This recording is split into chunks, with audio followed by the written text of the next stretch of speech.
Forget about the privacy of your children, their safety is what matters. Aimed at making schools in the U.S. safer, Geekwire reports Realnetworks has announced that it will offer facial recognition technology to schools for free.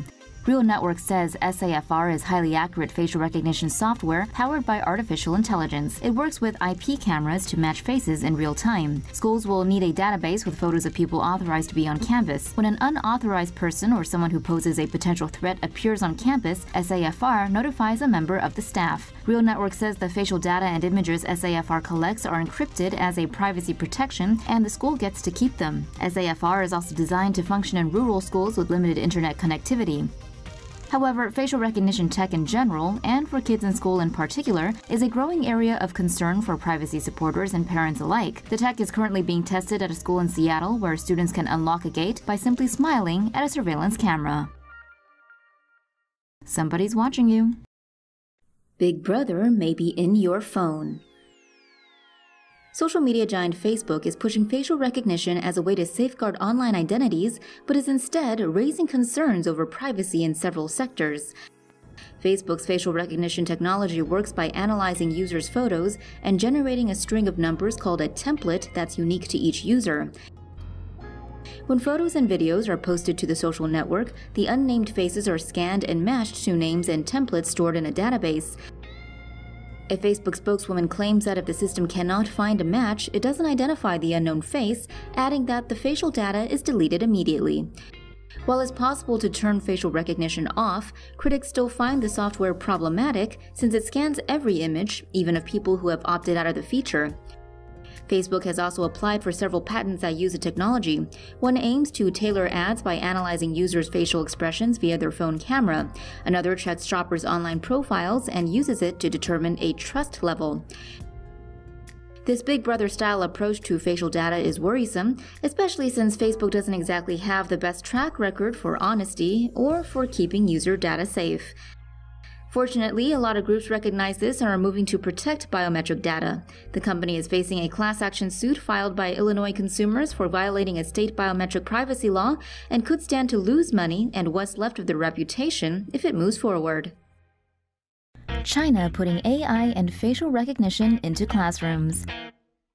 China needs to keep its 1.3 billion citizens in check, especially now that some of them have found the real world beyond the Great Firewall. To take Chinese control into the 21st century, Beijing is now shoving facial recognition and AI into the classroom. The West worries about things like individual privacy, while in China it's about as prevalent as clean air. According to a state media report, a high school in eastern China is testing facial recognition to see how engaged, aka bored, students in the classrooms are in real time. They claim the system can pick up 7 moods, including happy, sad, afraid, and angry by scanning a student's face. The camera in the front of the classroom can also track 6 types of behavior such as reading, writing, raising your hand, standing up, listening to the teacher, listening, and leaning on the desk. A social credit score for everyone, facial recognition to track ethnic minorities, and now AI in classrooms. It's a glorious time to be Chinese. Buddy, you can run, but you can't hide. China is keeping close tabs on everyone as a suspect was recently caught with the help of facial recognition software when he entered a concert venue in eastern China. Reported by China's Xinmin Daily News, the suspect was one of 20,000 people attending a concert by pop star Jackie Chung Sunday evening in Jiaxing, China. According to Nanhu District Public Security Bureau, few minutes after the suspect passed through the scanner, the system issued a warning that he was a wanted person.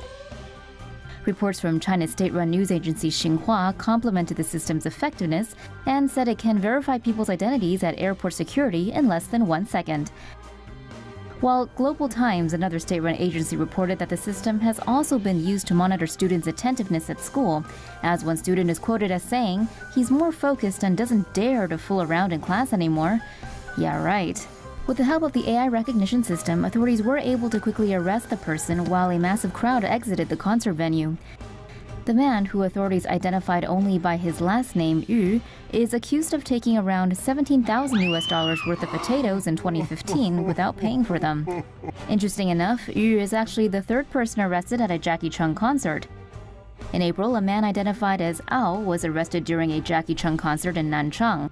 And earlier this month, a man surnamed Liu was identified by authorities at Cheng's Ganzhou concert. Guess it's gonna be a while before these guys get to go to their next Jackie Chan concert. Face recognition tech used by British cops. The British nanny state has millions of surveillance cameras, but even with those legion of lenses, UK police tech still struggles with face recognition. New findings by British newspaper The Independent say that facial recognition technology employed by the UK's Metropolitan Police Force is wrong 98% of the time. The newspaper reports that of 104 alerts created by the force's face recognition system, only 2 were correct. Responding to the report, the Metropolitan Police told The Independent they were trialing the technology and that there's no current end date for this. The cops also said no arrests have been made via the tech and that all false positives are deleted within 30 days, while other non-alerting images are deleted immediately. Elsewhere, The Independent also found that facial recognition used by police in Wales has been wrong 2,400 times since last June. The newspaper reports that most of this happened last summer in Cardiff when the city was hosting the UEFA Champions League final. Less than 10% were accurate matches. According to the BBC, South Wales Police said the system has gotten better over time. Dictator Xi banned stuff like the letter N and Animal Farm. It's a glorious time to be Chinese. Things are on the up and up in China. They've got predictive policing, cops using facial recognition, and a social credit system for everyone, and now a ruler for life. And let's not forget the longest and most funnest wall in the world, the Great Firewall of China. To celebrate dictator Xi Dada's anointing, the CCP has decided to ban fun stuff like the letter N and terms like disagree, incapable ruler, I oppose, and a boatload of others. You're also not going to be able to find terms like George Orwell's Animal Farm or 1984 on the Twitter knockoff Weibo. But don't worry, China. Indefinite will go by real quick. Enjoy!